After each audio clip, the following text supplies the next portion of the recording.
nos amis auditeurs auditrices de la radio FM Espoir. Comme vous le savez, c'est pour nous un réel plaisir d'être là avec vous, surtout pas sans vous. Merci bien sûr d'être à l'écoute. Donc aujourd'hui, comme vous le savez, nous poursuivons notre marathon, notre séminaire radiophonique, comme vous le savez, qui a commencé bien sûr depuis le 1er avril. Donc ce n'était pas un poisson d'avril. Depuis le 1er avril, nous avons commencé bien sûr avec le pasteur Gérard Limier. Ensuite, nous avons poursuivi avec l'apôtre Pierre-Yves Chaubeau. Ensuite, le samedi, nous avons poursuivi avec le pasteur Éric Impion. Donc aujourd'hui, dimanche, nous avons bien sûr continué avec le pasteur Jean-Marie Chamtiour. Et aujourd'hui, nous avons l'honneur et le plaisir de recevoir pour vous le pasteur, je dirais même le professeur Jean-Marie Chevrier, pour justement travailler sur cette thématique importante, combien importante. Je rappelle la thématique, le retour de Jésus. Est-ce imminent? Telle est la question qui taraude depuis quelques jours nos amis auditeurs, auditrices et aussi nos intervenants. Donc, je rappelle la thématique, le retour de Jésus, est-ce imminent? Et pour ce faire, nous avons invité, comme vous le savez, des personnes, des intervenants, des intervenantes aussi éminents comme éminentes pour pouvoir justement débattre avec nous, nous donner un petit peu ce que dit la Bible au sujet du retour imminent de Jésus. Donc restez bien accrochés, puis nous allons poursuivre, comme vous le savez, demain toujours, tous les jours, rendez-vous à 22 heures pour poursuivre ce séminaire jusqu'au dimanche 11 avril. Donc mardi, nous allons recevoir pasteur Dorvilien qui nous fait le plaisir, l'honneur d'être là avec nous. Ensuite, le professeur Jacques Collant. Ensuite, le pasteur Florella, pasteur Édouard Saint, professeur Pierre-André Misère. Et le dimanche 11, nous allons terminer avec le docteur Samuel Saint-Hilaire. Voilà. Donc voilà un petit peu notre programme. Donc un grand merci d'être là. Je profite aussi pour saluer toutes les animatrices et animateurs de la radio FM Espoir, sans oublier bien sûr le directeur de la radio, la personne du pasteur Daniel Surbon, que je salue très fraternellement, ainsi que je dirais que toute sa famille. Donc comme vous le savez, c'est pour nous un véritable plaisir d'être là avec vous et surtout pas sans vous. Et je profite aussi pour saluer nos confrères et nos collaborateurs et collaboratrices de la radio Triomphe Universel, sans oublier bien sûr la radio du côté de la Guyane. Donc voilà un petit peu le décor. Merci d'être là, merci aussi de partager. Et je salue tout particulièrement nos amis internautes, toujours fidèles bien sûr, là avec nous pour pouvoir, je dirais, entamer et poursuivre ce moment important, donc séminaire radiophonique. Et très prochainement, bien sûr, nous avons programmé pour vous ce que nous allons appeler une croisière d'évangélisation radiophonique, puisque c'est un moyen qui nous permet aussi d'annoncer cette bonne nouvelle. Donc voilà, sans tarder, je vais demander au pasteur Jean-Marie Chevrier de bien vouloir saluer nos amis auditeurs auditrices de la radio FM Espoir, et puis surtout nous donner un petit peu des nouvelles, comment ça se passe, puisque là encore le confinement s'est resserré. Donc comment ça se passe pour lui en tant que serviteur de Dieu. Donc voilà, nous lui laissons pleinement la place et nous nous souhaitons bien sûr bienvenue parmi nous. Eh bien, bonsoir tout le monde, bonsoir à toutes, bonsoir à tous, auditeurs de FM Espoir, de la RTU et autres. Et bien sûr, je remercie le pasteur Surbon de m'accueillir sur sa chaîne. Je remercie le pasteur Jules Billon. Et puis tous les collègues, tous les confrères, pasteurs qui participent à ces émissions qui sont fort intéressantes et auxquelles j'ai grand plaisir à participer, une fois de plus. Alors, je salue bien sûr tous les auditeurs, je l'ai déjà dit, mais je voudrais aussi faire un petit point sur la situation, effectivement, en métropole. Écoutez, on est bien obligé de subir les choses, de gré ou de force, presque, je dirais. Et bon, écoutez, le confinement, il est ce qu'il est, avec quelques réserves. J'ai pas trop envie de m'étendre là-dessus. C'est un sujet un petit peu épineux. Pour ne rien vous cacher, j'ai eu récemment quelques déboires avec ma chaîne YouTube, où je m'étais permis de diffuser des choses qui n'étaient pas au goût de tout le monde. Et bon, écoutez, voilà, il faut dire aussi qu'on est dans une période de grande de grande censure presque, oui. Hein. Il faut marcher par là où tout le monde va. Hein, comme disait Georges Brassens dans une chanson, mais les braves gens n'aiment pas qu'on suive une autre route qu'eux. Donc, Merci pour la citation. Hein. oui, oui. Mais en fait, j'aime bien les chansons de Georges Brassens qui justement vont un petit peu contre le gré du vent. C'est très bien. Absolument. Oui. Je suis un petit peu comme ça avec mes moyens. Bon, c'est pas pour le plaisir de critiquer, c'est pas pour le plaisir de passer pour un rebelle. Mais vous savez, c'est vrai, je suis un serviteur de Dieu. Bon, Dieu m'a fait grâce pour cela. Mais je suis aussi un citoyen. Et en tant que citoyen, c'est quand même de notre devoir de voir un peu ce qui se passe dans la société, de regarder quand même les informations, aussi pitoyables soient-elles. Mais enfin, il faut quand même s'informer et puis il faut se tenir au courant. Et puis on a quand même des capacités de jugement.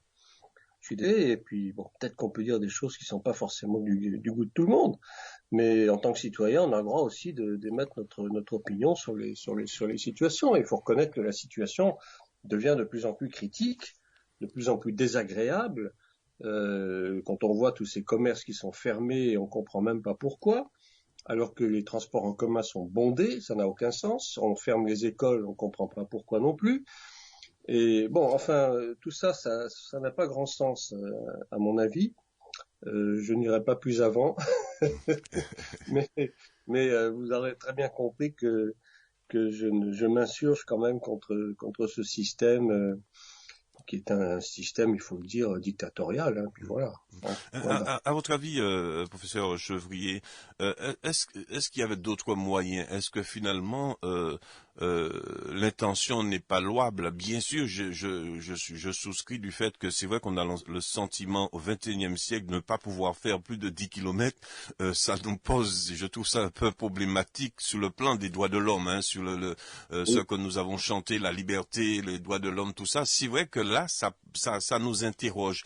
Néanmoins, est-ce que ce n'est pas peut-être entre guillemets un mal nécessaire pour pouvoir prévenir ou prévoir l'avenir? Écoutez, franchement, moi je vous donne mon sentiment. Hein. Oui.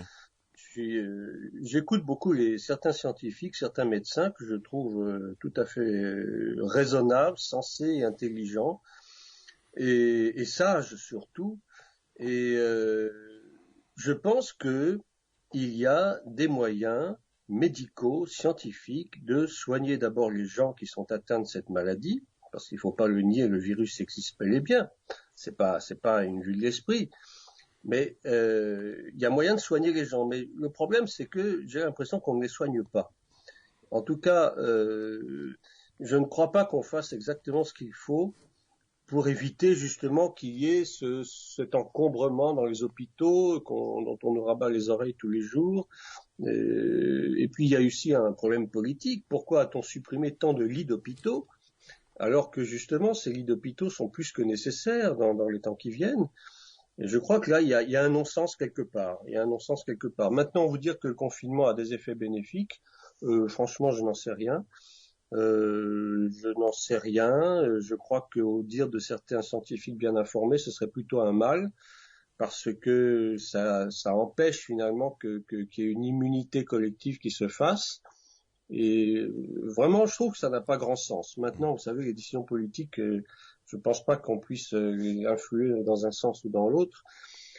Moi, mon souci, c'est de prier en tant que serviteur de Dieu, en tant que chrétien, de prier pour que vraiment on trouve une solution qui soit fiable, qui soit sage surtout, et puis surtout que le gouvernement prenne des mesures qui soient quand même qui ne mettent pas en péril l'économie, le tissu social et puis la vie familiale, parce que tout le monde ressent les effets de ces confinements successifs qui vraiment ont vraiment un très mauvais côté, je trouve.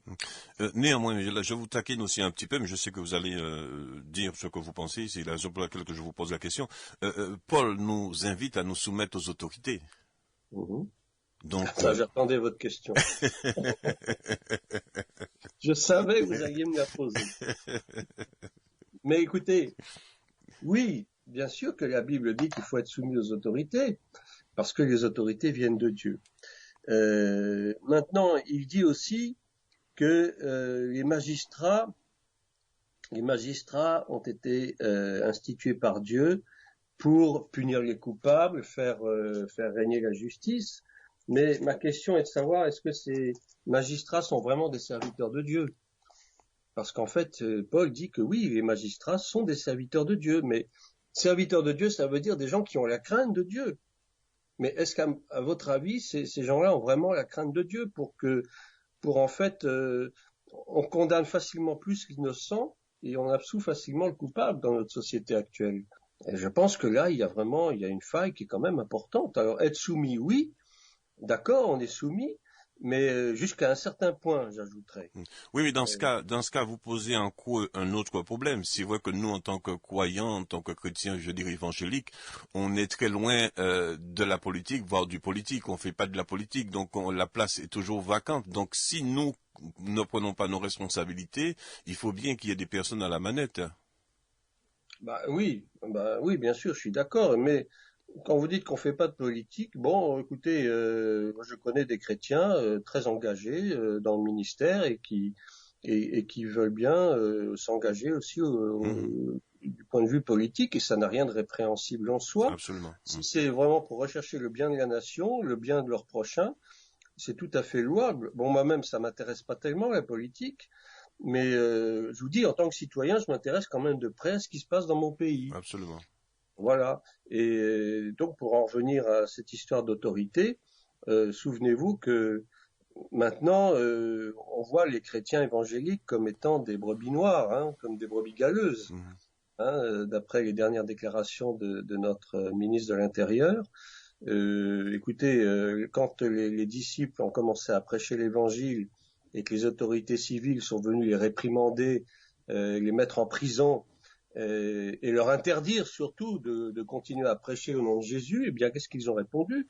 Ils ont tout simplement répondu, jugez s'il est juste devant Dieu de vous obéir plutôt à Dieu. Obéir à vous, aux hommes, plutôt qu'à Dieu. Absolument. Donc, il y a un moment où, en tant que chrétien engagé, eh bien, il faut savoir obéir à Dieu plutôt qu'aux hommes. Parce que ce que veulent nous faire faire les hommes va contre la loi de Dieu. Voilà. Je pense que si tout le monde a à cœur ceci, le chrétien devrait avoir plus d'influence dans la vie sociale et dans la vie politique. Mais je trouve que là, par les temps qui courent, les chrétiens sont bien mous et bien tièdes. Et c'est bien dommage. Absolument.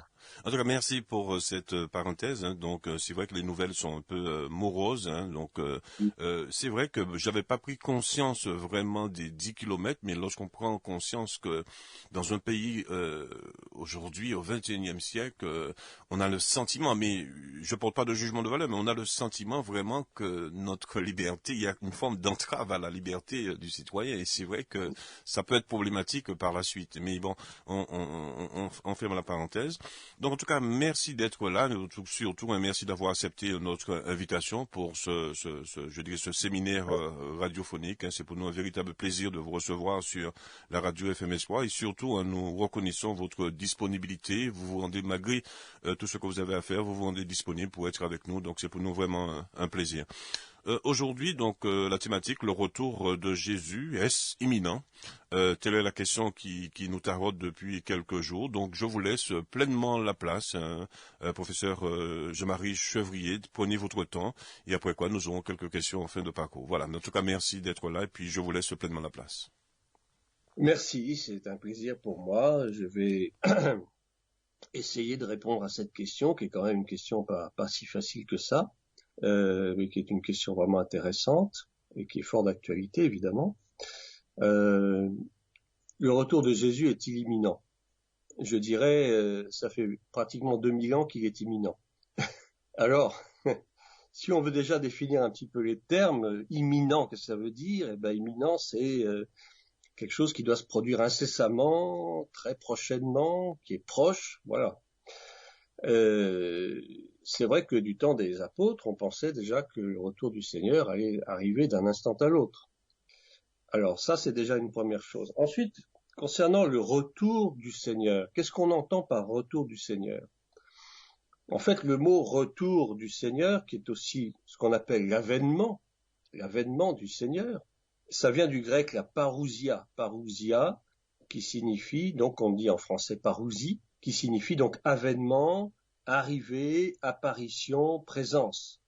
En fait, le mot parousia, donc qui donne en français parousie, signifie que il y a ce Jésus-Christ de Nazareth qui a vécu pendant 33 ans sur terre en tant qu'homme, en tant que fils de l'homme. Eh bien, évidemment, il est mort et ressuscité, on le sait bien. Ça a été d'ailleurs, c'est tout l'objet de notre foi en tant que chrétiens. Parce que si nous ne croyons pas à la mort et surtout à la résurrection du Seigneur, évidemment, comme dit l'apôtre Paul, notre foi est vaine. Donc c'est au cœur de la doctrine de la foi chrétienne, bien sûr. Et donc ce Jésus-Christ de Nazareth qui est mort et qui est ressuscité, qui ensuite a été enlevé aux cieux, eh bien, on nous dit dans Actes des Apôtres, au tout début, au chapitre 1, que donc les apôtres étaient là en train d'assister à son enlèvement au ciel, et ils avaient le nez fixé vers le ciel. C'est ce qui nous est dit au chapitre 1, verset 9, que je vous lis, si vous le voulez bien. Après avoir dit cela, donc Jésus leur avait parlé, en leur disant précisément, ah oui, parce qu'effectivement, si je prends depuis le verset 6, les apôtres lui demandent, Seigneur, est-ce en ce temps que tu rétabliras le royaume d'Israël? Et il leur répondit, ce n'est pas à vous de connaître les temps, les moments que le Père a fixés de sa propre autorité, mais vous recevrez une puissance, le Saint-Esprit, etc. Donc ça, c'est en rapport avec la Pentecôte. Et donc au verset 9, on nous dit, après avoir dit cela, il fut élevé pendant qu'ils le regardaient, et une nuée le déroba à leurs yeux. Et comme ils avaient les regards fixés vers le ciel, pendant qu'ils s'en allaient, voici 2 hommes vêtus de blanc leur apparurent, bon, on sait que ce sont des anges, et dirent, hommes galiléens, pourquoi vous arrêtez-vous à regarder au ciel? Ce Jésus qui a été enlevé au ciel du milieu de vous reviendra de la même manière que vous l'avez vu allant au ciel. Donc on nous parle déjà du fait que Jésus reviendra. C'est déjà un premier indice. Mais ceci étant, votre question de savoir par rapport au retour de Jésus, ça sème un peu la confusion parfois dans l'esprit des gens, dans l'esprit des chrétiens, parce que on confond souvent l'enlèvement de l'Église, c'est-à-dire l'enlèvement des chrétiens, et l'avènement de Jésus. Eh bien, ce sont 2 choses qui sont totalement différentes. L'enlèvement de l'Église, bon, c'est quelque chose. Bon, je veux pas trop traiter cette question-là aujourd'hui parce qu'en fait, c'est pas dans la question. Mais on nous parle du retour de Jésus, ce qui sous-entend le retour visible de Jésus, puisque même les anges disent aux apôtres que vous le reverrez de la même manière redescendre vers vous. Donc ce sera visible aux yeux de tous. Les 2 événements, donc enlèvement de l'Église et avènement, sont différents, et doivent se produire à des temps différents. Mais comme je vous le disais, je ne veux pas trop insister sur l'enlèvement de l'Église qui, à mon avis, devrait faire l'objet d'une autre étude. Et pourquoi pas, peut-être que, cher Jules Billon, pourriez un jour nous suggérer de faire un débat sur l'enlèvement de l'Église. Et je sais que ça va susciter énormément de polémiques et un débat certainement passionné, parce que il y a beaucoup de chrétiens qui ne croient pas à l'enlèvement. Moi-même, j'en ai connu des gens qui disent non, c'est des histoires, nulle part dans la Bible on parle de l'enlèvement, mais si, on en parle, mais à mots cachés, à mots couverts, je dirais. Ceci étant, c'est un sujet doctrinal qui est important, et moi je serais très content que un jour, c'est une suggestion, qu'on puisse faire un débat sur cette question-là. Bien reçu. Donc, merci.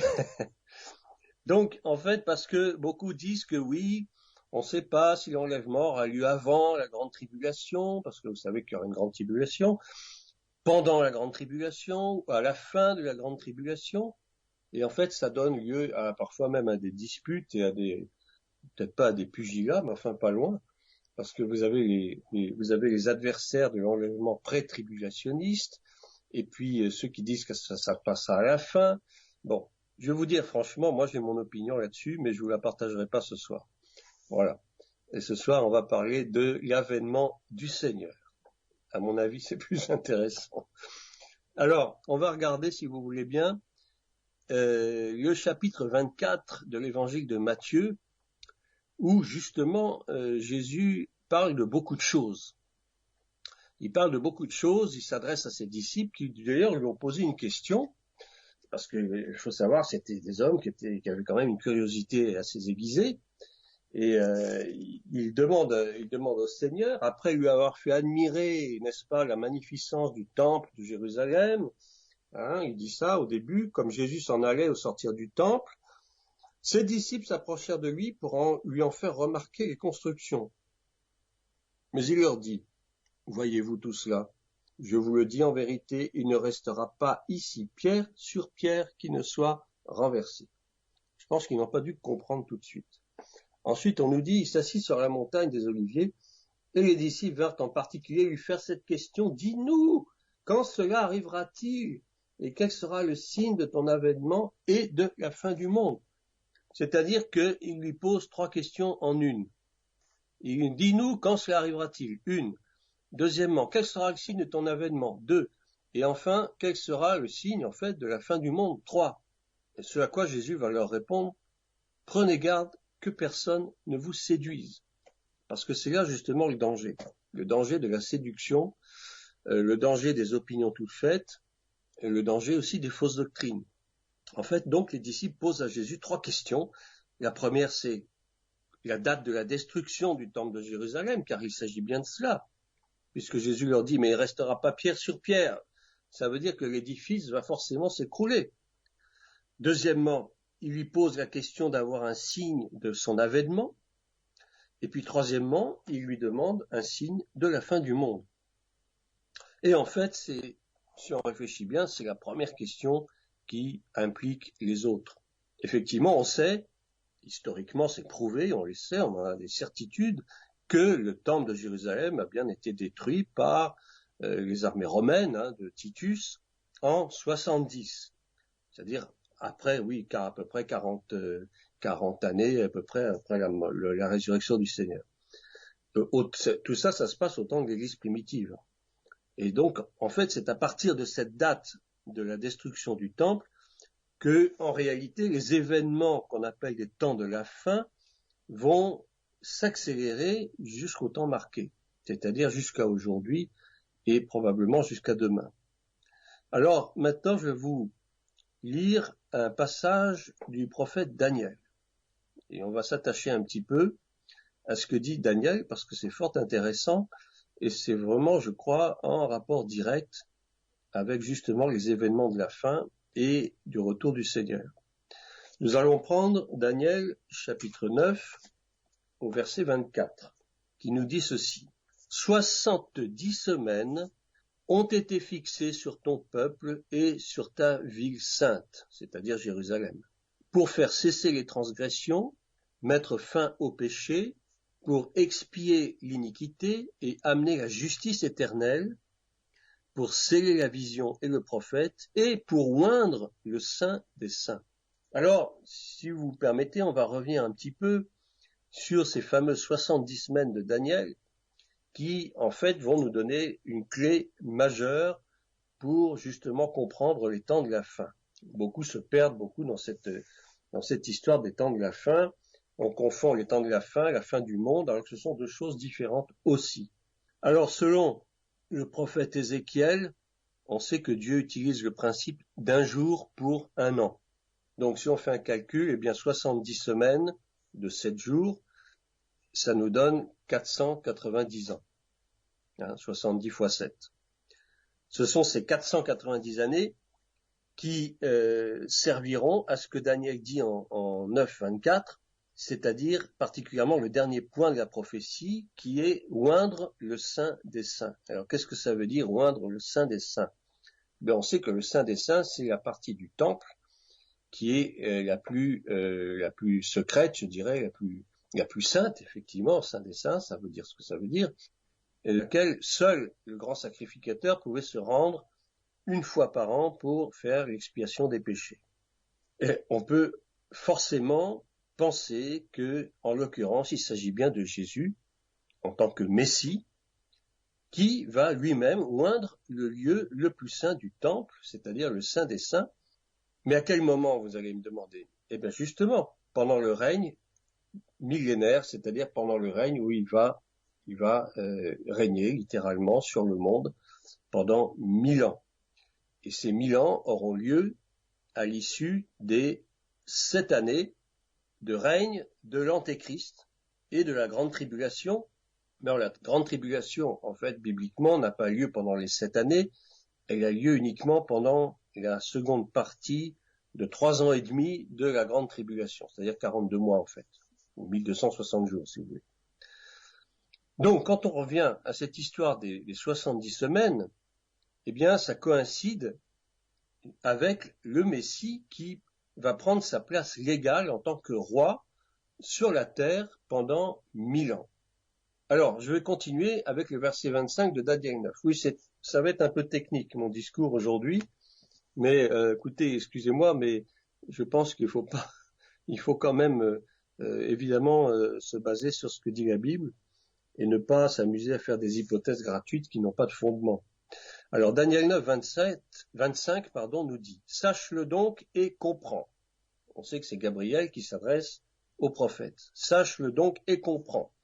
Depuis le moment où la parole a annoncé que Jérusalem sera rebâtie, jusqu'à loin, le conducteur, il y a 7 semaines, c'est-à-dire 40 ans, et dans 62 semaines, c'est-à-dire 434 ans, si vous refaites le calcul, les places et les fossés seront rétablis, mais en des temps fâcheux. Donc d'abord 7 semaines, donc 49 ans, ensuite 62 semaines, 434. Alors au total, ça nous donne 483 ans. Donc Gabriel expose ici donc en fait 69 premières semaines de la prophétie qui en comporte 70, je vous le rappelle, et ces 69 semaines commencent lorsque Néhémie va obtenir du roi perse Artaxerxès un décret l'autorisant à reconstruire Jérusalem. Vous savez que Jérusalem a été détruite et les Juifs ont été emmenés en captivité à Babylone. Et donc, au bout de 70 ans, là c'est curieux, encore le chiffre 70 qui revient, eh bien, Néhémie s'est levé et est allé demander au roi Artaxerxès, il a supplié, il a imploré, lui demander d'aller rebâtir les murailles de la ville sainte, parce que c'est sa ville et parce que il fallait absolument, c'était inconcevable que Jérusalem reste en ruine. C'était pas possible. Par conséquent, le décret qui autorise la reconstruction de Jérusalem commence en fait les 69 premières semaines. Et les 69 semaines vont se terminer lors de l'entrée triomphale de Jésus à Jérusalem. Vous savez que le jour qu'on appelle jour des rameaux dans l'Église catholique, eh bien Jésus est arrivé juché sur un ânon. Il est arrivé en triomphe à Jérusalem. Les gens lui ont fait des ovations, un triomphe extraordinaire. Ils ont jeté leurs vêtements par terre, etc. Et il a été accueilli tel un roi, tel un souverain, à peu près en l'an 32. Et donc, entre le décret de Néhémie et l'entrée triomphale de Jésus à Jérusalem, il y a eu 69 semaines, ce qui nous fait 483 ans. Alors, il nous manque une semaine. Il nous manque une semaine. Alors voilà ce que va dire Gabriel à Daniel, au verset 26. Après les 62 semaines, un oint sera retranché et il n'aura pas de successeur. Le peuple d'un chef qui viendra détruira la ville et le sanctuaire, et sa fin arrivera comme par une inondation. Il est arrêté que les dévastations dureront jusqu'au terme de la guerre. Daniel 9, 26. En fait, il s'agit de qui, de quoi? On nous parle de un oint sera retranché et il n'aura pas de successeur. Évidemment, il s'agit de Christ. Il s'agit de la mort de Christ, qui effectivement n'aura pas de successeur. Puis, quelques années après, donc la destruction de Jérusalem et de son temple en 70, qui, comme on le sait, est extrêmement sacré pour les Juifs. Le temple, c'est quelque chose d'incroyable. Si on détruit le temple, s'il n'y a plus de temple, il n'y a plus de sacrifice possible. Et pour les Juifs, c'est un malheur terrible, c'est une catastrophe terrible. Mais il faut savoir que Jésus avait, en son temps, quelques années avant, prophétisé déjà sur Jérusalem. Toujours dans le chapitre 24 de Matthieu, au verset 2, voilà ce qu'il dit, il fait une proclamation terrible, une prophétie. Ô Jérusalem, Jérusalem, qui tue les prophètes et qui lapide ceux qui te sont envoyés. Combien de fois ai-je voulu rassembler tes enfants, comme une poule rassemble ses poussins sous ses ailes, et vous ne l'avez pas voulu. Voici votre maison vous sera laissée déserte.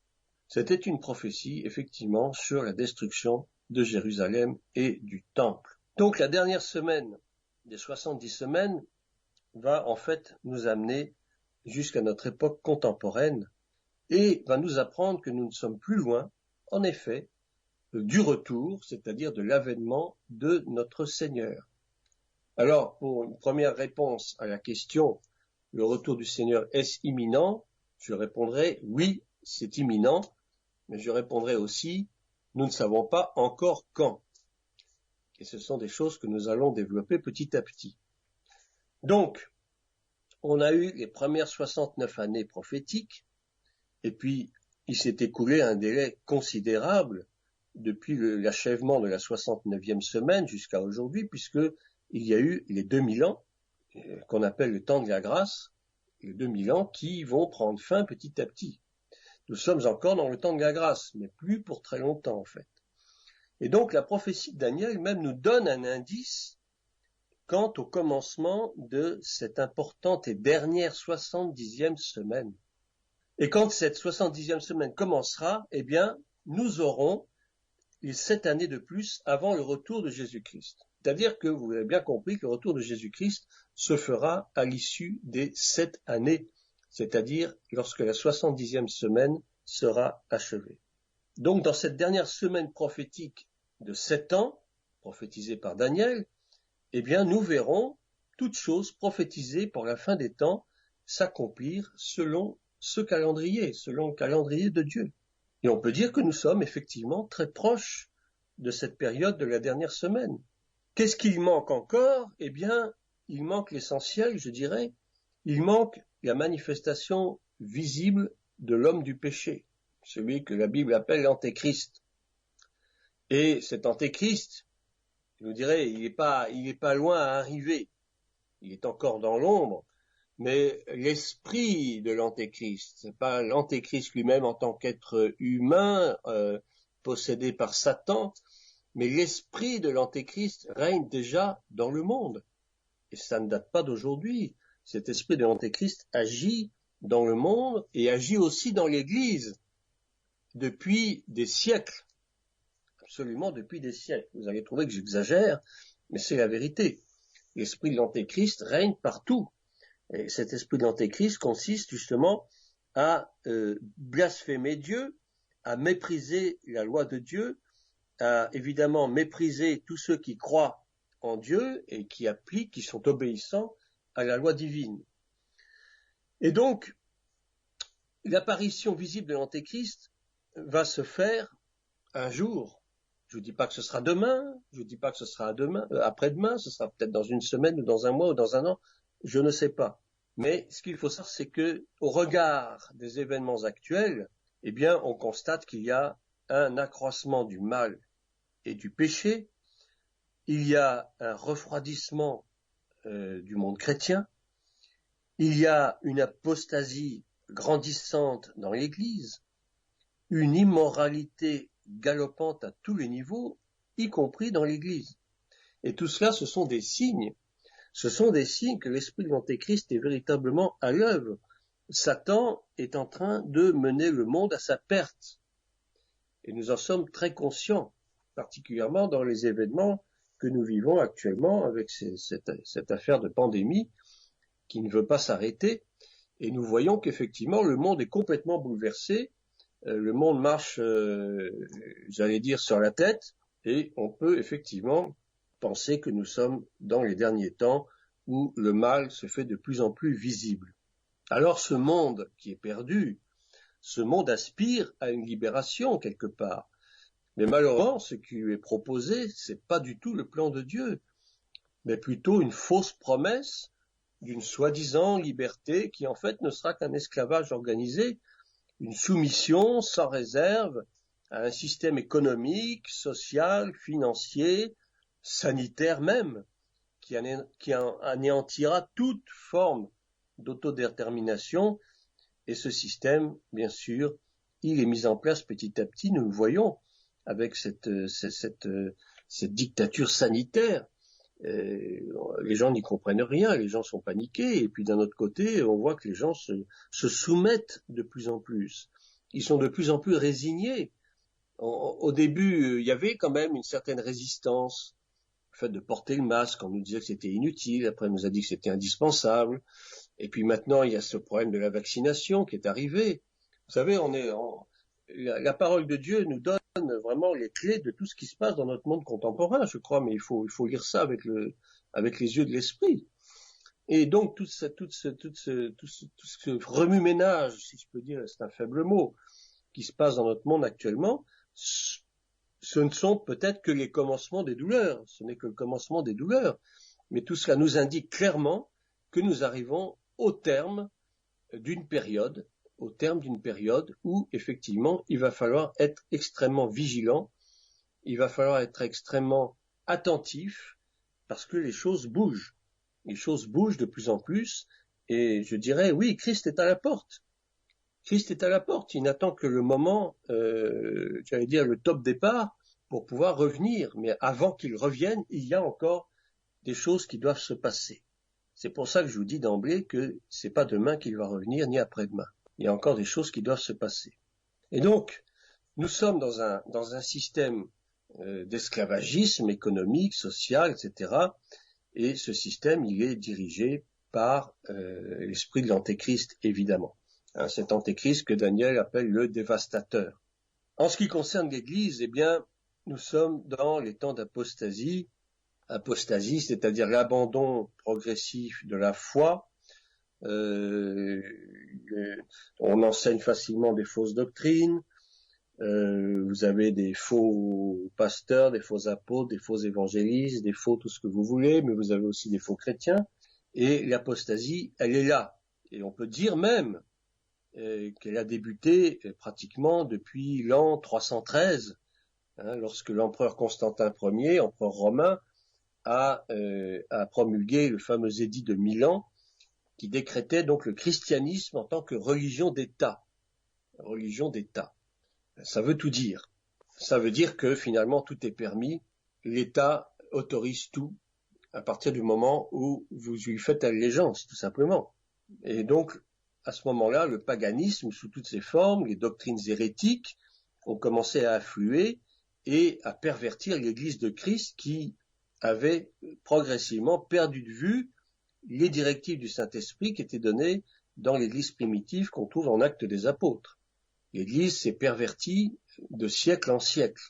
Alors, si je veux revenir maintenant un petit peu à Matthieu 24, qui est un peu mon texte pivot pour ce soir, et si je veux revenir aux questions des disciples, eh bien, nous savons en effet que nous sommes proches de l'avènement du Seigneur, et donc le signe principal sera le commencement de la 70e semaine de Daniel. Mais nous n'y sommes pas encore. Et cette 70e semaine, eh bien, elle connaîtra précisément l'apogée de l'apostasie. Et donc cette 70e semaine, qui sera donc une semaine de 7 années, divisée en 2 périodes de 42 mois, 2 fois 3 ans et demi, eh bien, que va-t-il se passer? Eh bien, pendant la première moitié donc des 7 ans, pendant 42 mois, le juif va reconstruire son temple. Très important. Le fameux 3e temple dont on parle, et qui sera le temple dans lequel l'Antéchrist va s'asseoir impunément et sera le lieu où seront commises les choses les plus abominables, où il va sacrifier des porcs, enfin il va faire des choses atroces, il y aura peut-être même des sacrifices d'enfants, des choses horribles, et tout cela sera fait pendant la seconde partie de la grande tribulation, qui sera la grande tribulation, et il y aura dès lors auparavant, il y aura eu un retour à la loi mosaïque, avec reprise des sacrifices d'animaux, etc., tous les rituels anciens. Mais c'est dans la deuxième partie, après que on dit que l'homme du péché, l'Antéchrist, fera cesser les sacrifices et l'offrande, et qu'il s'assiera dans le temple en se proclamant lui-même Dieu. Mais cependant, dans la première partie, Dieu va envoyer ces deux prophètes dont parle Apocalypse chapitre 11, qu'on appelle les deux témoins. Les deux témoins, et c'est ce qu'il dit, je donnerai à mes deux témoins le pouvoir de prophétiser, revêtus de sacs, pendant 1260 jours. Alors, qui sont ces deux témoins? Eh bien, beaucoup pensent qu'il s'agit de Enoch et de Élie. Pourquoi Enoch et pourquoi Élie? Eh bien, tout simplement parce que ce sont les deux personnages qui n'ont pas connu la mort et qui ont été enlevés, qui ont fait donc l'objet d'un enlèvement. On sait que Enoch, on dit Enoch marcha avec Dieu, puis il ne fut plus, car Dieu l'avait enlevé. Quant à Élie, eh bien, on sait très bien qu'Élie a été enlevé dans un char, dans un tourbillon de feu, sous les yeux donc de son fils spirituel Élisée. Alors d'autres pensent qu'il s'agira de Moïse et de Élie. Très franchement, à la lumière de la Bible, je pense que l'hypothèse de Moïse me semble peu vraisemblable. C'est vrai que Moïse se trouvait avec Élie lors de la transfiguration, aux côtés de Jésus, mais Moïse en fait n'a pas été enlevé. Il est bel et bien mort, et son ministère terrestre était vraiment achevé. Et on dit même que c'est Dieu lui-même qui l'avait enterré. Alors pour revenir à ces deux témoins, eh bien ils seront ensuite tués, et l'Antéchrist va continuer son entreprise de destruction, et finalement arrivera à convaincre, par la séduction toujours, et par la force aussi, à convaincre toutes les nations de monter contre Jérusalem afin d'anéantir le peuple juif. Et c'est à ces temps-là, en ces temps-là, qu'il se proclamera lui-même Dieu, c'est-à-dire dans la deuxième partie de la tribulation, selon ce que nous dit 2 Thessaloniciens 2, entre les versets 3 et 4, que personne ne vous séduise d'aucune manière, car il faut que l'apostasie soit arrivée auparavant, et qu'on ait vu paraître l'homme du péché, le fils de la perdition, l'adversaire qui s'élève au-dessus de tout ce qu'on appelle Dieu ou de ce qu'on adore, c'est-à-dire toute forme de religion, jusqu'à s'asseoir dans le temple de Dieu, se proclamant lui-même Dieu. Alors, à la lumière de ce passage, je voudrais donner un indice important, justement par rapport à l'enlèvement, un indice important pour ceux qui pensent que l'enlèvement de l'Église peut avoir lieu à n'importe quel moment, y compris aujourd'hui ou demain ou peut-être dans 3 jours. Eh bien, cet indice, c'est que, selon ce que dit Paul dans Thessaloniciens, on doit voir apparaître l'homme du péché, c'est-à-dire l'Antéchrist, ce qui n'est pas du tout le cas à l'heure où je vous parle. À l'heure où je vous parle, l'Antéchrist n'est toujours pas paru. Donc l'enlèvement ne peut pas avoir lieu tant que l'Église n'aura pas vu apparaître l'homme du péché. Donc je pense qu'il faut qu'on évite autant que possible de faire des calculs compliqués, inutiles, ou même d'émettre des hypothèses qui sont parfois invérifiables pour savoir si l'enlèvement aura lieu demain ou dans 6 mois ou dans 5 ans. Personnellement, j'en sais rien, je vais vous dire. Je n'en sais rien, je ne veux pas m'avancer, et la parole de Dieu nous dit bien que nous ne savons en plus ni le jour ni l'heure, que dit Matthieu 24, 36. Mais ce qui est certain, absolument certain, c'est qu'on doit voir arriver l'Antéchrist et même le voir commencer à s'imposer sur la scène politique mondiale. Alors, pour continuer dans les événements, tout cela, ça nous prépare au retour du Seigneur. On ne pensait pas que ce soit hors contexte, pas du tout. Il est important de connaître un petit peu cette chronologie des événements, tout simplement parce que il faut que nous nous préparions à cela. Et le retour du Seigneur n'aura lieu véritablement que lorsque toute cette série d'événements prophétisés se seront accomplis, bien évidemment. Donc, pour continuer, eh bien, nous aurons la guerre d'Armageddon. Armageddon. Donc, au temps de la fin, justement avant le retour du Seigneur, visiblement, sur terre, eh bien, se produira une dernière grande guerre, la Troisième Guerre mondiale, si vous voulez, qui va opposer toutes les nations du monde contre Israël. Et oui, Israël, c'est le point de mire. Le monde va basculer dans le chaos d'une guerre mondiale sans précédent qui durera exactement 42 mois. Et ceci nous est donné dans Apocalypse 11, versets 2 à 3, puis chapitre 12, verset 14, pour ceux qui prennent des notes, puis chapitre 13, verset 5, et puis bien sûr, dans le livre de Daniel, qui est, si vous voulez, le pendant de l'Apocalypse de l'Ancien Testament, Daniel chapitre 7, versets 25 à 26. Alors je peux peut-être vous lire un de ces passages, pas tous, parce que ça rallongerait un peu trop mon exposé. Prenons par exemple Apocalypse 11, versets 2 à 3. Alors, je lis le début quand même. On me donna un roseau semblable à une verge en disant, lève-toi et mesure le temple de Dieu, l'autel et ceux qui y adorent. Hein, on parle à Jean, hein, bien sûr. Mais le parvis extérieur du temple, laisse-le en dehors et ne le mesure pas, car il a été donné aux nations, et elles fouleront aux pieds la ville sainte pendant 42 mois. Voilà. Ils fouleront aux pieds la ville sainte pendant 42 mois, ce qui signifie bien qu'il y aura une attaque en règle contre Jérusalem de la part des nations précisément, et que cette attaque durera exactement 42 mois. Il y a un autre passage en Apocalypse 16 aussi, si vous voulez. Apocalypse 16, verset 13. Voilà. Et je vis sortir de la bouche du dragon, et de la bouche de la bête, et de la bouche du faux prophète, 3 esprits impurs, semblables à des grenouilles. Car ce sont des esprits de démons, qui font des prodiges, et qui vont vers les rois de toute la terre, afin de les rassembler pour le combat du grand jour du Dieu Tout-Puissant. Alors je passe un peu plus loin. Ils les rassemblèrent dans le lieu appelé en hébreu Armageddon. De nouveau rendu à Armageddon, qui est en fait la vallée de Megiddo. La vallée de Megiddo. Et donc Jérusalem sera foulée aux pieds, ainsi que nous le dit l'évangéliste Luc au chapitre 21, ce qui confirme. Jérusalem sera foulée aux pieds par les nations, jusqu'à ce que les temps des nations soient accomplis. Alors donc cette guerre d'Armageddon, ce sera terrible, abominable. Ce seront des jours de terreur, de jugement, évidemment d'inévitable colère de Dieu pour tous les peuples qui l'auront ignoré ou l'auront blasphémé. Et le prophète Ésaïe nous donne un petit aperçu de cette période. Et je cite donc Ésaïe chapitre 13, entre les versets 9 à 13. Voici le jour de l'Éternel arrive, jour cruel, jour de colère et d'ardente fureur.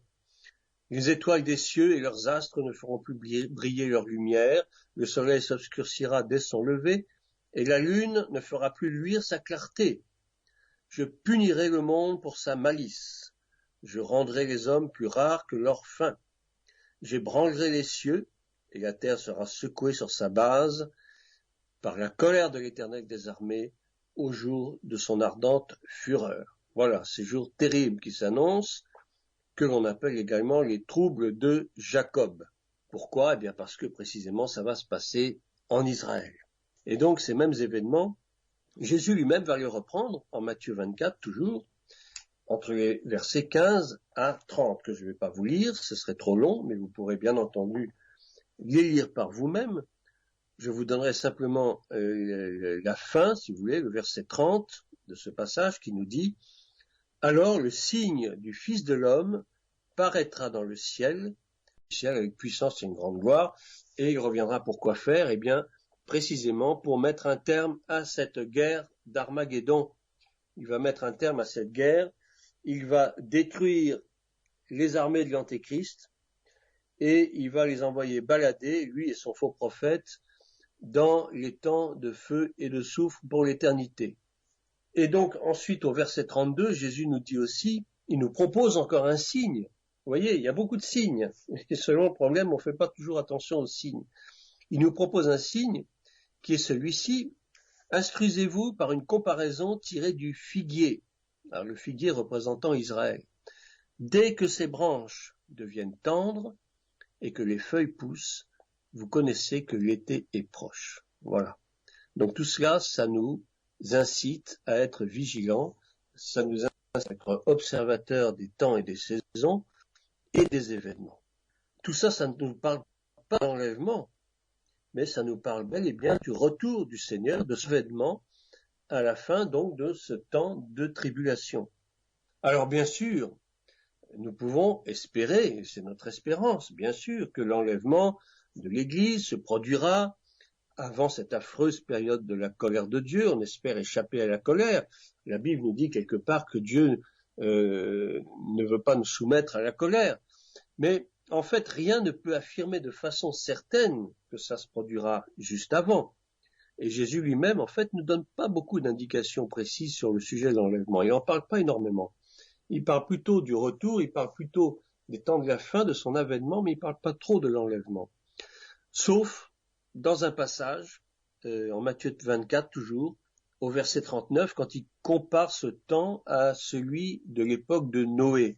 Et donc je vous lis Matthieu 24, verset 39, « Car dans les jours qui précédèrent le déluge, les hommes mangeaient et buvaient, se mariaient et mariaient leurs enfants, jusqu'au jour où Noé entra dans l'arche. Et ils ne se doutèrent de rien, jusqu'à ce que le déluge vînt et les emporta. Il en sera de même à l'avènement du Fils de l'homme. Alors, de deux hommes qui seront dans un champ, l'un sera pris et l'autre laissé. De deux femmes qui moudront à la meule, l'une sera prise et l'autre laissée. Veillez donc, puisque vous ne savez pas quel jour votre Seigneur viendra. » Alors, il y a une petite ambiguïté dans ce passage, parce que il est vrai que le Seigneur nous parle de son avènement, mais en même temps, dans ce passage, il nous montre justement l'exemple d'un homme qui sera enlevé, et non son ami, de deux femmes qui moudront, il y en a une qui sera enlevée, mais pas l'autre. Donc, en fait, à mot couvert, si on peut dire, il parle aussi de l'enlèvement.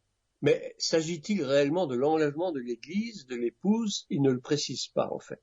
Et il y a toujours un mystère dans les paroles de Jésus, il y a toujours une sorte de décodage qu'il faut qu'on fasse pour justement éviter la confusion. Mais cependant, il parle bien d'avènement. Alors, est-ce que l'avènement du Seigneur et l'enlèvement auront lieu en même temps, seront à des temps différents? La question est posée. Et en ce qui me concerne, d'après ce que dit la Bible, ce sont deux événements différents qui se produiront à des temps différents. Mais étant donné que lorsque l'on lit ce passage, effectivement, on peut être un petit peu dérangé par ce manque de précision. Mais ça, c'est Jésus. Jésus parlait souvent à mot couvert et puis il nous laissait chercher un peu les choses. Alors, pour terminer avec cette guerre d'Armageddon, quand elle sera terminée au bout de 42 mois, alors là, effectivement, Jésus reviendra. Et donc, ce sera le moment de la parousia, la parousie, son retour en gloire, qui sera un jour de joie pour tous ceux qui l'attendront et qui se seront repentis, tous ceux qui n'auront pas souillé leur robe, et puis ce sera malheureusement un jour de châtiment pour les rebelles, et tous ceux qui l'auront ignoré, et tous ceux qui l'auront blasphémé, tous ceux qui lui auront désobéi. Et c'est ce que nous dit 2 Thessaloniciens, chapitre 1, versets 7 à 9. Jésus apparaîtra du ciel avec les anges de sa puissance, au milieu d'une flamme de feu, pour punir ceux qui ne connaissent pas Dieu et ceux qui n'obéissent pas à l'Évangile. Ils auront pour châtiment une ruine éternelle. Et ce passage-là, donc que Paul a cité en 2 Thessaloniciens, avait déjà été prophétisé par le prophète Zacharie. Zacharie 12, versets 9 à 10. En ce jour-là, je m'efforcerai de détruire toutes les nations qui viendront contre Jérusalem. Alors je répandrai sur la maison de David et sur les habitants de Jérusalem un esprit de grâce et de supplication. Ils tourneront les regards vers moi, celui qu'ils ont percé. Ils pleureront sur lui comme on pleure sur un fils unique. Ils pleureront amèrement sur lui comme on pleure sur un premier-né. Ce qui nous dit que Israël entrera dans un état de grâce et finira par reconnaître enfin son Messie. Et tout ça nous montre quand même combien l'amour du Seigneur pour son peuple n'a jamais tari, n'a jamais faibli. Même lorsque celui-ci, il faut bien le dire, a passé le plus clair de son histoire à l'ignorer et lui désobéir. Combien de fois Dieu a été obligé de châtier son peuple à cause de sa désobéissance, à cause de sa rébellion. Et pourtant, l'amour de Dieu vis-à-vis de son peuple n'a jamais faibli un instant. Même dans la colère, même dans le châtiment, Dieu a continué à aimer son peuple. Et il nous montre combien sa miséricorde est immense et combien il accomplit toujours ses promesses, quoi que nous fassions, quoi que nous pensions. Mais avant que la fin ne vienne, pour répondre à la troisième question des disciples qui demandent quand viendra la fin du monde, alors qu'en fait la fin du monde c'est pas tout à fait ça. Eh bien Jésus, toujours dans le même Matthieu 24, va nous engager à continuer à répandre la bonne nouvelle à travers les nations. Et c'est ce que l'Église devrait faire maintenant dans les temps que nous traversons. Continuer à répandre l'Évangile.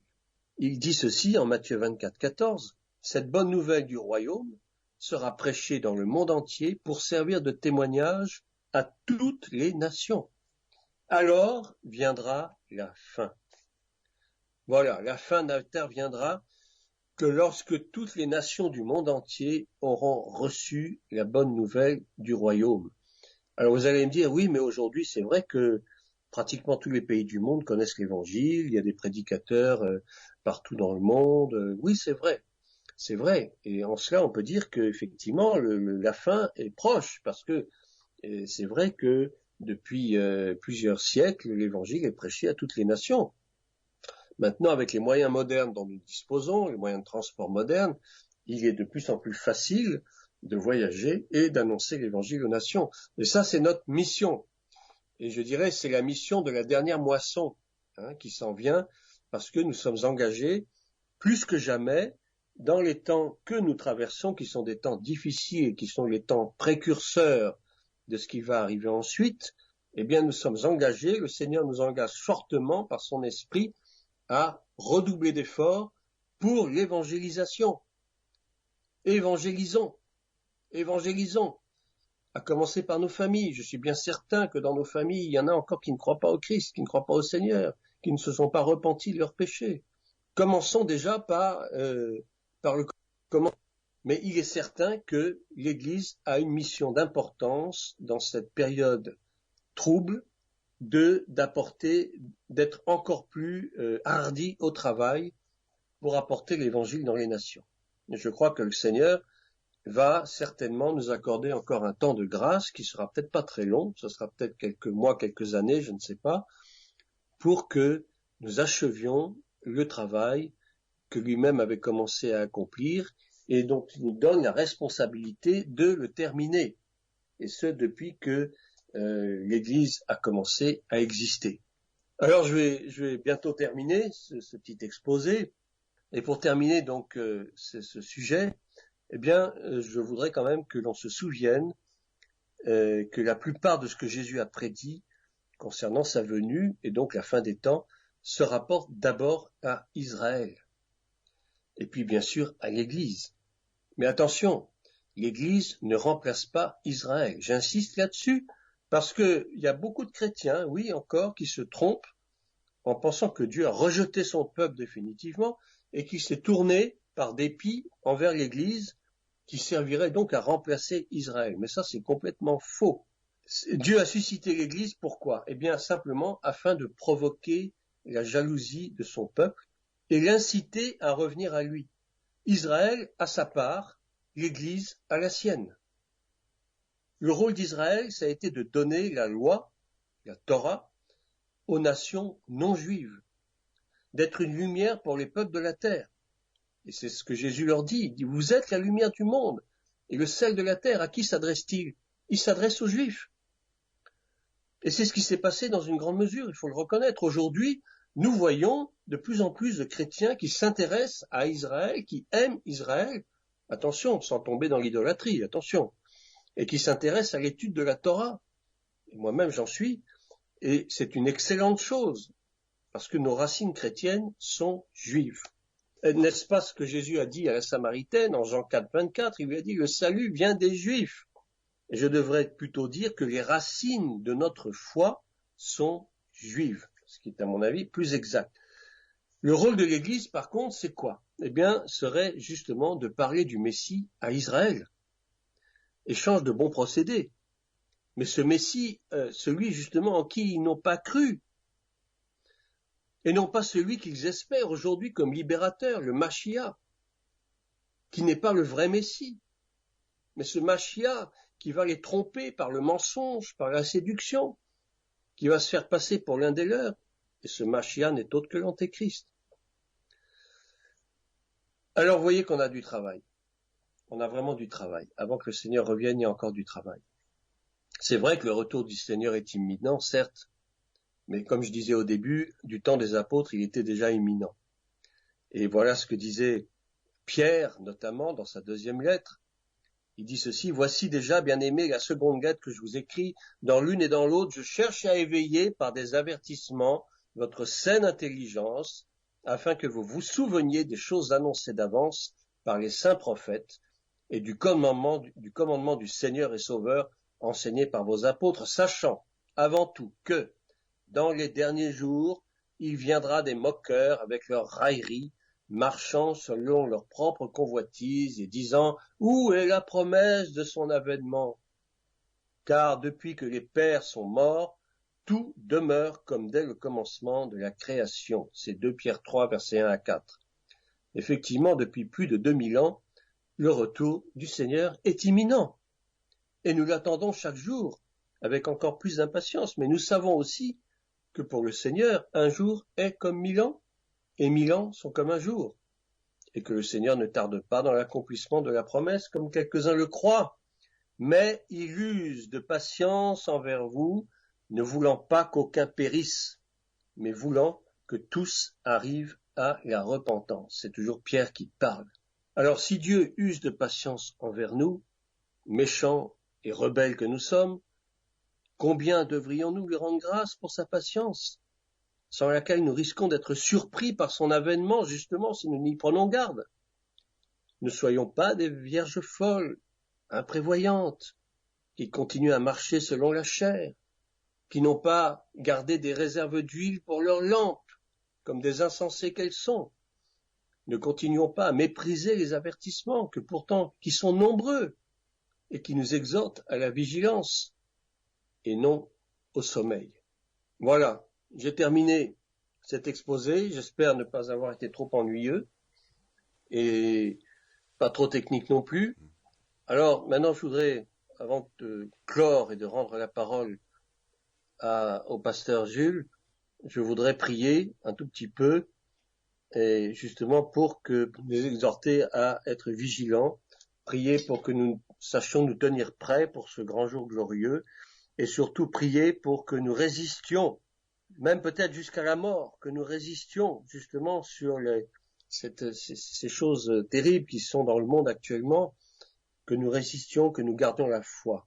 Voilà, Seigneur, je te prie, je te rends grâce pour ce message que tu m'as inspiré, et je prie pour que tous ceux qui écoutent ce soir puissent vraiment s'en remettre à toi, pour que leur foi soit gardée forte, pour qu'ils ne fléchissent pas devant les événements. Le monde vit dans la peur, le monde vit dans l'angoisse.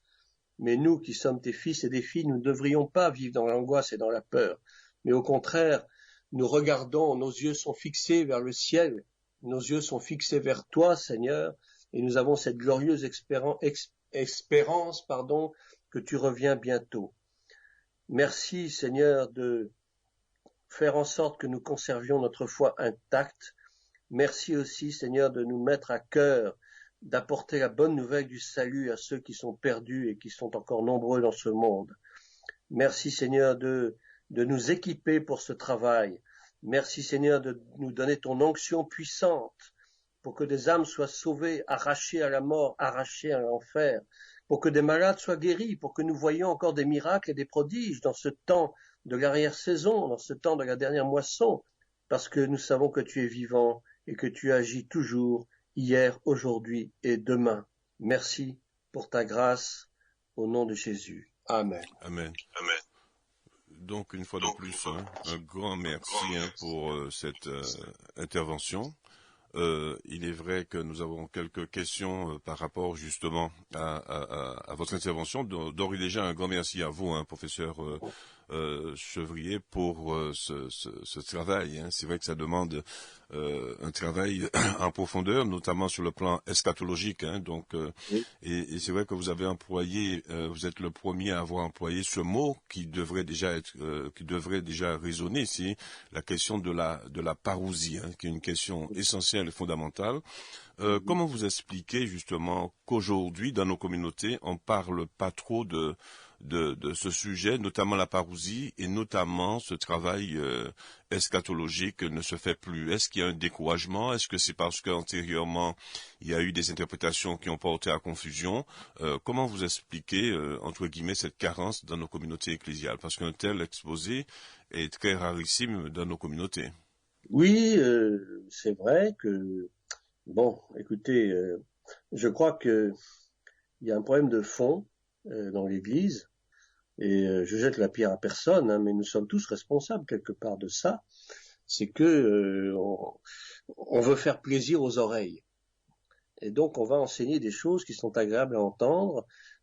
Bien sûr qu'on veut rassurer les gens sur ce qui se passe, etc. Mais je crois aussi qu'il faut les avertir, parce qu'il y a un grand danger à vivre dans l'ignorance. Vous savez, c'est vrai que Dieu pardonne nos temps d'ignorance, mais lorsque les temps d'ignorance sont passés, on va pas continuer à vivre dans l'ignorance. Et je crois que si on n'enseigne pas ces choses dans l'Église, c'est un grand tort, c'est très dommageable, parce que ça n'encourage pas les chrétiens à se tenir prêts, ça n'encourage pas les chrétiens à être vigilants surtout, et à être vigilants sur leur propre vie, à vivre dans la sanctification, à vivre dans la crainte de Dieu. Et tout cela risque fort de causer des dommages irréparables si on continue d'agir comme ça. Alors c'est vrai que ça demande du travail, ça demande de l'investissement, mais je pense que les gens ont besoin de connaître ces choses, et c'est vraiment pas leur rendre service, et ça c'est vraiment pas digne d'amour que de refuser cela aux fidèles, quoi. C'est grave. Alors, c'est vrai que ça fait partie de cet esprit de l'antéchrist, de l'apostasie qui est dans l'Église actuellement, qui encourage les gens à s'endormir sur leur laurier en pensant que de toute façon nous vivons sous la grâce et donc tout est permis. Et puis c'est pas grave, Dieu nous pardonne toujours, Dieu nous aime, Dieu est amour et donc tout va bien. Et c'est un petit peu le sentiment que j'ai par rapport à ce qui se passe actuellement. Est-ce qu'à votre avis, vous seriez prêt à dire que finalement que ce sujet n'étant pas un sujet porteur, on voit que dans nos communautés parfois il y a des sujets qui sont très porteurs, comme notamment la prospérité, etc. Donc est-ce que pour vous ce sujet n'est pas un sujet porteur, et c'est la raison pour laquelle que on n'en parle pas beaucoup ou très succinctement, ou éventuellement l'Église a perdu de vue que Christ reviendra? Est-ce qu'il y a une lassitude, une fatigue, et finalement on a perdu de vue, comme les premiers chrétiens, cette vision-là du retour du Christ? C'est vrai que les premiers chrétiens s'attendaient au retour de Jésus, ce que je disais au début, il est imminent depuis 2000 ans, c'est vrai. Et c'est ce qui les maintenait, justement dans la vigilance, parce qu'ils avaient cette certitude que Jésus arriverait de leur vivant, ce qui ne s'est pas passé, bien entendu. Mais j'allais dire aujourd'hui, effectivement, les chrétiens d'aujourd'hui ont perdu ce signal d'alerte, dans leur esprit, en pensant que il est peut-être temps de se mettre en règle avec Dieu, parce que voilà, les événements sont ce qu'ils sont, et tout nous porte à croire que les choses peuvent arriver rapidement maintenant. Alors l'évangile de prospérité, oui, ça fait presque 40 ans qu'on en parle. C'est ce que les gens aiment entendre. Oui, tu seras riche, oui, tu vas te marier demain, et à bénédiction à tout crin, à tout vent. D'accord, Dieu nous bénit, je suis bien d'accord, et je suis pas contre le fait d'être riche, c'est pas le problème. Mais mettons les choses dans l'ordre.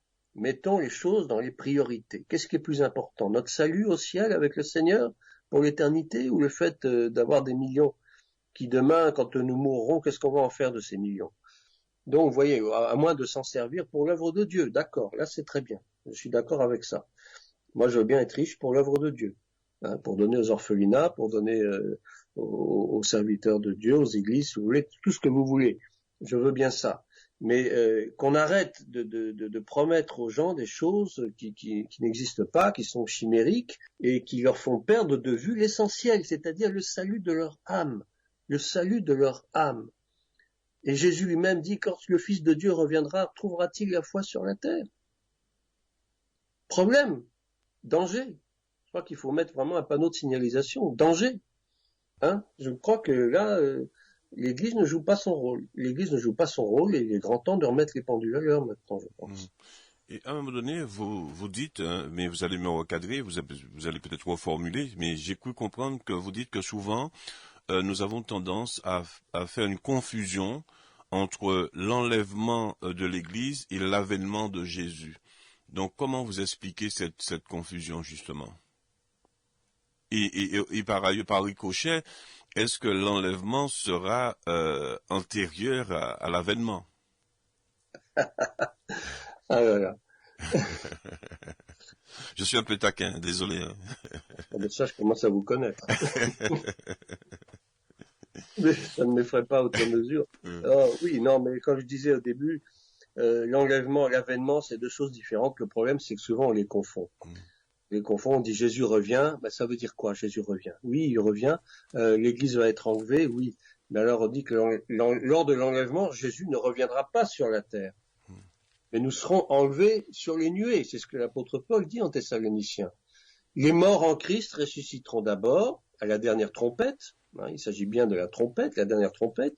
Les morts en Christ ressusciteront d'abord, et puis nous serons changés en un clin d'œil, c'est-à-dire que nous revêtirons un corps incorruptible, tout comme les morts qui ressusciteront.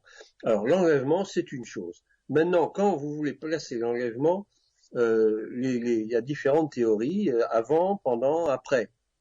Moi, je vous ai dit, j'ai mon opinion là-dessus, et je vous la donnerai pas, parce que je veux pas qu'on me jette des pierres après. Mais effectivement, l'idéal serait que l'enlèvement ait lieu avant cette période sinistre des 7 années. Mais je suis pas totalement convaincu. Je suis pas totalement convaincu. Mais ce qui est sûr, c'est que l'enlèvement de l'Église précédera la parousie. La parousie, c'est vraiment à la toute fin, pour mettre fin à la bataille d'Armageddon précisément. Mais si enlèvement il doit y avoir, ce sera avant, ou très peu de temps avant si vous voulez, mais ce sera avant l'avènement, c'est-à-dire le retour en gloire du Seigneur Jésus avec ses armées célestes, qui mettra fin à la guerre et qui surtout va balancer l'Antéchrist et son faux prophète dans le feu de la cheminée. Hein? Donc si on comprend bien, hein, parce qu'on veut bien comprendre le développement, donc vous pensez qu'il y aura d'abord l'enlèvement de l'Église, ensuite il y aura l'avènement de Jésus, c'est ça? Mais à quel moment donné qu'il va régner sur Terre? Parce qu'à un moment donné, il va régner pendant 1000 ans. À quel moment donné qu'il va régner? Ce qu'on appelle le millénium.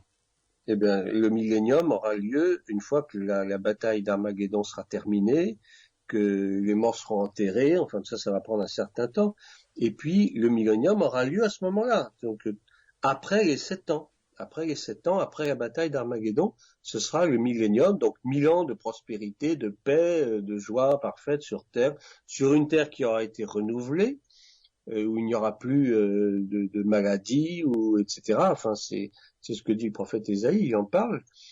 Et c'est à ce moment-là que Jésus lui-même régnera en tant que roi depuis Jérusalem, et une fois l'an, toutes les nations seront obligées de venir lui faire allégeance. Ça, c'est le règne millénaire de Christ, mais qui aura lieu après les 7 ans, après la grande tribulation, après la bataille d'Armageddon. Et dans ce cas-là, pendant cette période de 1000 ans, est-ce que l'Église qui aura été enlevée précédemment va revenir avec Christ pour régner pendant ces 1000 ans? Alors oui, bien sûr, pas l'Église en tant qu'Église, parce que l'Église n'existera plus, si vous voulez, Oui, en tant que telle. Mais les membres du corps, l'épouse, effectivement, reviendra régner avec Christ pendant les 1000 ans et auront même assureront même des fonctions sur terre, des distinctions, enfin oui, mais des fonctions, ils vont régner avec lui, c'est-à-dire qu'ils seront, si vous voulez, les membres de son gouvernement, pour parler un peu dans le langage politique séculier, ce sera ça, on sera un peu les membres du gouvernement de Christ. C'est-à-dire qu'on sera là pour diriger ce qui se passera sur Terre, exactement. Et dans ce cadre-là, comment vous inscrivez les 144 000? Les 144 000, la Bible nous dit que ce seront 144 000 hommes vierges, des Juifs, qui n'auront pas connu de femmes et qui vont évangéliser le monde. Mais ce sont des Juifs. À un moment donné, vous parlez des deux témoins et vous dites qu'il y a pratiquement deux hypothèses, mais vous favorisez la première hypothèse. Pour vous, c'est Enoch et Élie. Et vous dites qu'il y a une autre hypothèse où cela peut être Moïse et Élie. Justement, comment ces deux témoins vont s'inscrire justement dans ce processus eschatologique? Eh bien, ils seront là pour évangéliser, pour apporter l'évangile aux Juifs à Israël pendant les 7 ans, pendant les temps de la tribulation. Et ils sont là comme témoins, mais ils seront tués finalement, l'Antéchrist va les tuer à la fin. Mais ils seront là pour une mission bien précise, un peu comme les Jean-Baptiste en son temps. Ils vont annoncer l'évangile de Christ au monde juif, qui se repentira pour quelques-uns. Il y aura un reste qui sera sauvé. Donc ça veut dire qu'on sera plus dans la dispensation de la grâce. Ce sera là, voilà. Non, la grâce, le temps de la grâce sera terminé. Le temps de la grâce sera terminé. On passe vraiment dans une nouvelle phase qui prépare le retour véritablement du Seigneur pour son règne millénaire. Voilà. Mais il y a des tas de choses qui doivent se passer, effectivement, sans rentrer dans les détails. Il y aura la conversion en Israël, etc. Et voilà, tout ça, ça fait partie du processus de la fin. Et c'est justement ce qui prépare à l'arrivée du Messie, du Machia, mais le vrai, c'est-à-dire Jésus-Christ de Nazareth, qui viendra donc régner en gloire.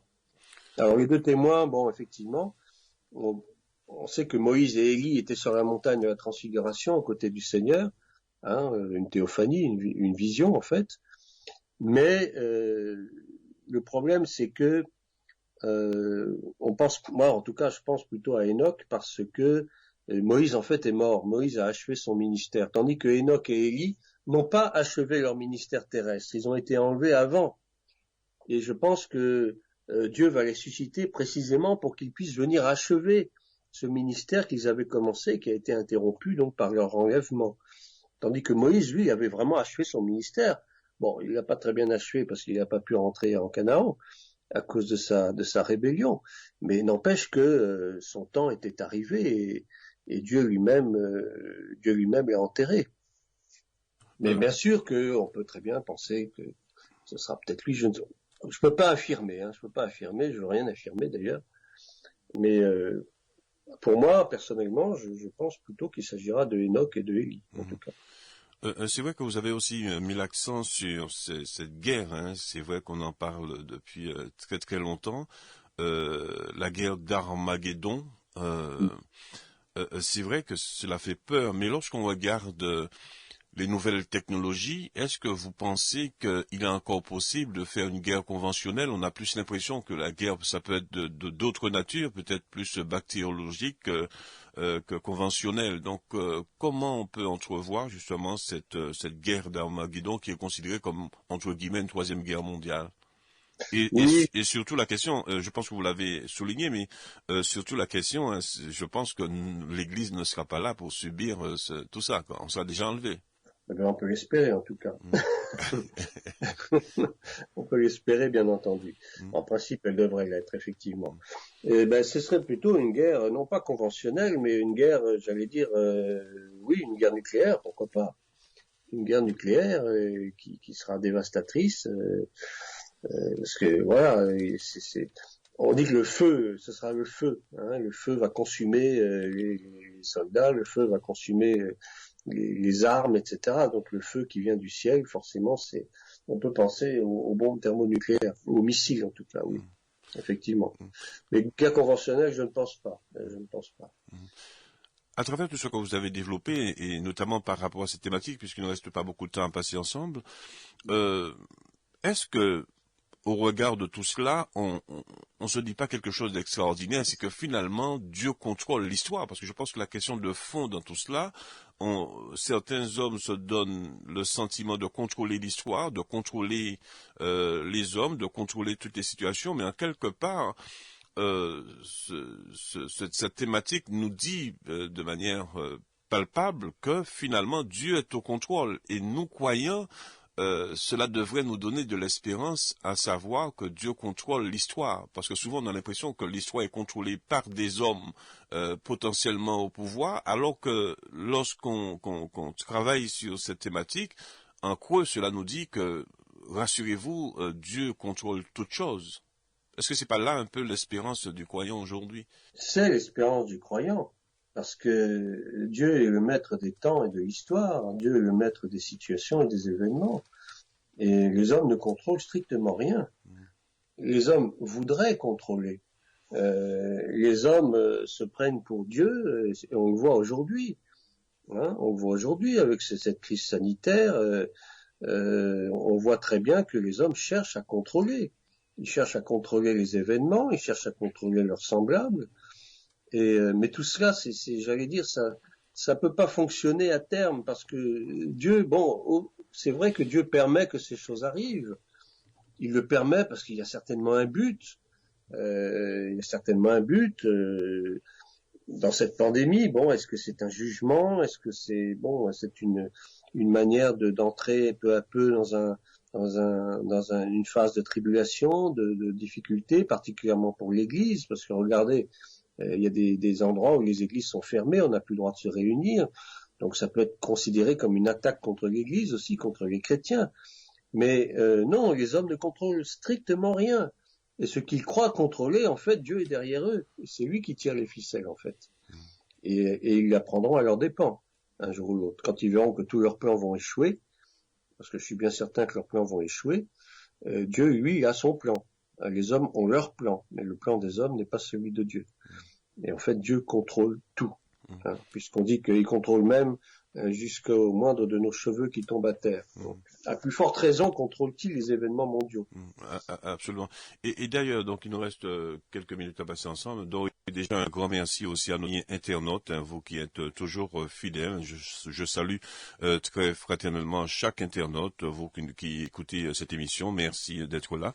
Et puis je vous rappelle que demain, Dieu voulant, nous allons recevoir pasteur Marguerite pour poursuivre cette réflexion. Donc soyez nombreux et nombreuses à être au rendez-vous. Donc encore un rendez-vous demain 22h. Merci d'ores et déjà pour votre fidélité et aussi pour l'encouragement de tout un chacun. En guise de conclusion, professeur Jean-Marie Chevrier, avant la conclusion, mais vous avez parlé d'un élément important, l'évangélisation comme signe avant-coureur du retour de Jésus. D'ailleurs, vous l'avez bien détaillé, hein, je reviens dessus, mais vous l'avez bien détaillé, c'est pour mettre l'accent sur l'importance de l'évangélisation. À votre avis, est-ce que cette mission est totalement accomplie ou pas encore? La question de l'évangélisation qui est un signe avant-coureur important. Elle n'a jamais fini d'être accomplie, à mon avis. Je pense qu'on a toujours du travail à faire dans ce domaine. Comme je vous le disais, il y a même des gens dans nos familles ou dans notre milieu professionnel ou amical, des gens qui ne croient pas au Seigneur. Mais à votre avis, est-ce que l'Église devrait prioriser justement l'évangélisation? Bien sûr, c'est son rôle premier. Et je pense que malheureusement, elle ne joue pas vraiment son rôle aujourd'hui. Bon, il y a bien des tentatives qui sont faites, c'est vrai, ça et là. Il y a toujours des bonnes volontés, il y a toujours des ouvriers soucieux de le faire. Mais franchement, est-ce que l'Église rayonne vraiment dans ce domaine-là? Je suis un petit peu sceptique encore. Il y a des efforts qui sont faits, ça je ne le dis pas, je ne jette pas la pierre, pas du tout.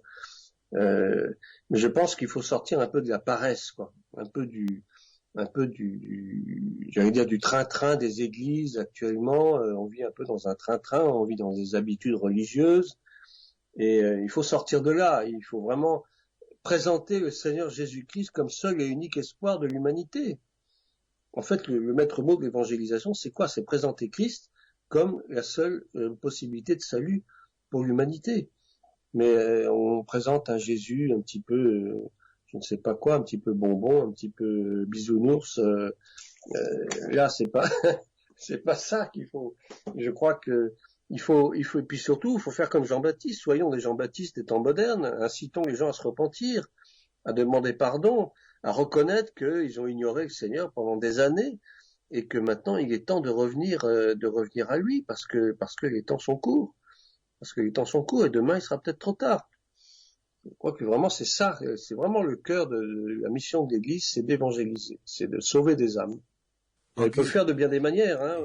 Maintenant, on n'a plus d'excuses, hein, avec tous les moyens modernes qu'on a de communication, il n'y a plus d'excuses à ne pas le faire. On peut très bien évangéliser par Internet, oui, c'est pas un problème. Mais aussi, on peut le faire au corps à corps, je dirais, c'est-à-dire s'occuper particulièrement de personnes, en particulier aller les visiter, parler avec eux, prier avec eux. Il y a différents moyens de le faire. Mais il faut simplement se donner la peine de le faire. D'où donc ma dernière question. Donc pour résumer un petit peu ce que nous avons vu ce soir, donc comme je disais, donc quelqu'un nous dit Amen. Donc soyons des Jean-Baptistins. Donc quelqu'un apprécie cet élément lorsqu'on vous dit soyons des Jean-Baptistes des temps modernes. C'est vrai qu'on retient cela. Donc en guise de conclusion, par rapport à cette thématique, le retour de Jésus est imminent. Qu'est-ce que vous voudriez que nos amis auditeurs, auditrices, internautes puissent retenir de manière très concise?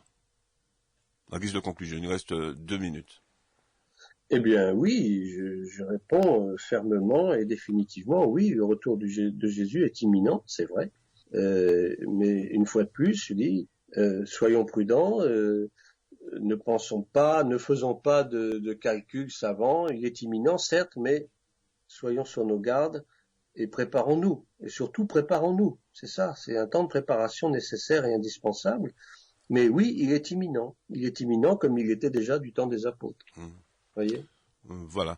En tout cas, un grand merci à vous, professeur Jean-Marie Chevrier, pour avoir accepté notre invitation. Merci énormément. Nous saluons tous nos amis internautes. Nous saluons nos amis aussi sur le 97.3. Nous saluons tous les animateurs, animatrices de la radio FM Espoir, sans oublier bien sûr le pasteur, le directeur de la radio, la personne du pasteur Daniel Surbon. Nous saluons aussi nos amis de la RTU. Donc vous qui êtes fidèles, nous vous saluons très fraternellement.